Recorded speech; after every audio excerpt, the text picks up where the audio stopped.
Hey guys, it's Imprint the World. I'm Maddie, and this week I'm going to be talking about judgment and judging others and fixating yourself before you jump to judge others. And it's something that I sometimes feel convicted um, of doing because not in a bad way, but I just have this burning desire to help people and to show them how great our God is. And sometimes that can be mistaken as judging them or looking down on them or comparing myself to them. And I have to kind of realize that my job here on earth is just to plant the seed inside their heart, and then after that, it's up to them and it's up to God and their relationship between each other to grow and to learn more and just to become more righteous and faithful through their walk with God. So I just want to read a couple verses. The first couple verses is Matthew 7, verse 1 through 5. It says, "Do not judge, or you too will be judged. For in the same way you judge others, you will be judged. And with the measure you use, it will be measured to you. Why do you look at the speck of a sawdust in your brother's eye and pay no attention to the plank in your own eye? How can you say to your brother, 'Let me take the speck out of your eye,' when all the time there is a plank in your own eye? You hypocrite, first take the plank out of your own eye, and then you will see clearly to remove the speck from your brother's eye." And I really love that just because it's kind of straightforward. You know what, like no sugarcoating at all. He's straight up saying, before you worry about others, take care of yourself. And sometimes people forget about that, and not in a bad way, and their intentions aren't bad, but it's an intention to help others. But sometimes you need to stop yourself and be like, God, what can I fix in my heart before I go trying to fix everyone else's hearts? And in my Bible it says, your righteousness before God isn't based on how good you are compared to someone else. It's based on whether or not you've placed your faith in Christ's perfect righteousness and his forgiveness. So your definition of good and righteous isn't based on how good someone else is or how bad someone else is. Your righteousness is defined on your personal relationship with Christ, and in you putting your faith in him, you leaning on him in places where maybe you do need help, and maybe you do have places to fix. And that's where you have to lean on Christ's righteousness rather than your own. And that's where people might not understand that looking on the outside to you, but that's where people have to understand that.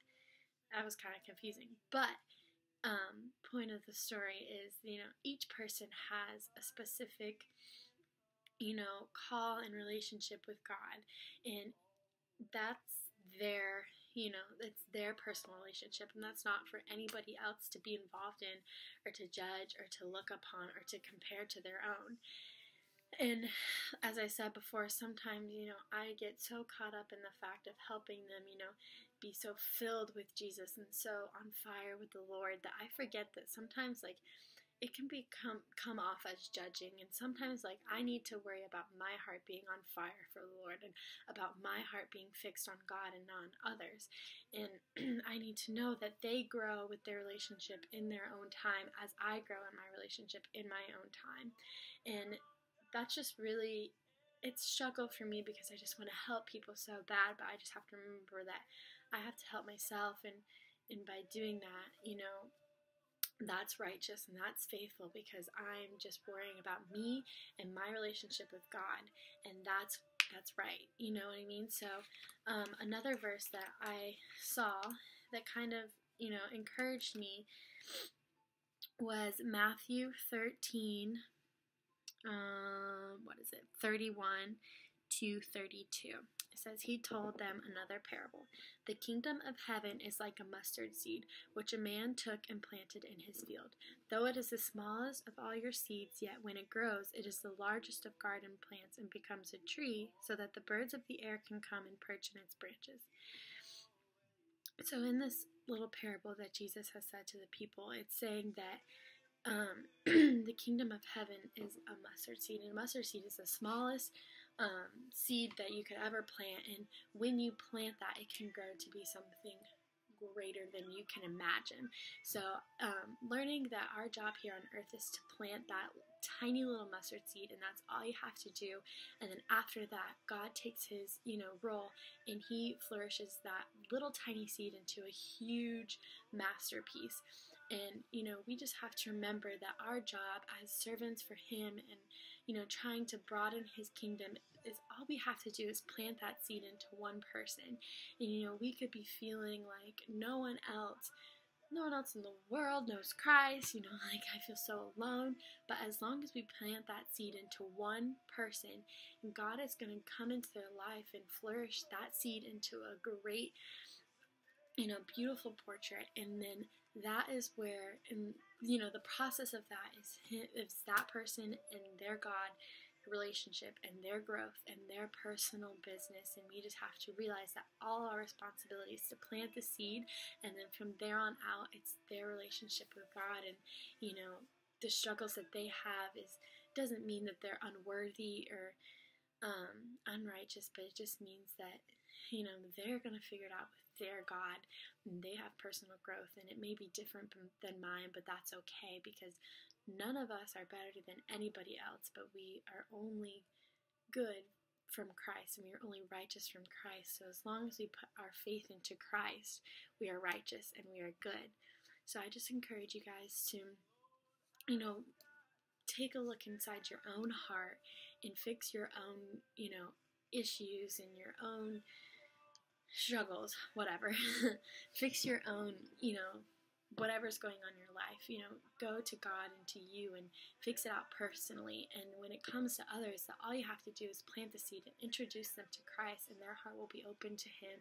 And then from there on out, it's their personal timing and their personal growth with their God. And it's really an awesome thing, because just as much as they have a personal relationship with Christ, like you have a personal relationship with Christ, and Christ wants to work only in you. Christ only wants to work in Maddie Kaminka, you know what I mean? Christ only wants to work in Michaela Parrott. Christ only wants to work into your life. And when you realize that, the other people's lives won't be as important anymore. Your righteousness and your God is what's important. And once you fix your eyes on that, you have so much room to grow and so much comfort and peace inside yourself and inside your identity. So I just encourage you guys to look inside yourselves and, realize that all you have to do for other people is plant the tiny little seed, and the rest is God's job and God's work inside their heart. And all you have to do after that is look inside your heart and see where God's working inside you. So, I hope you guys have an amazing, amazing weekend. I love you guys, and we're praying for all you guys. And again, if you have any questions, concerns, or comments, contact us. We really want to talk to you and make this personable, and just reach out to others and, be in community for Christ. So, we love you guys. Have a great weekend. Bye!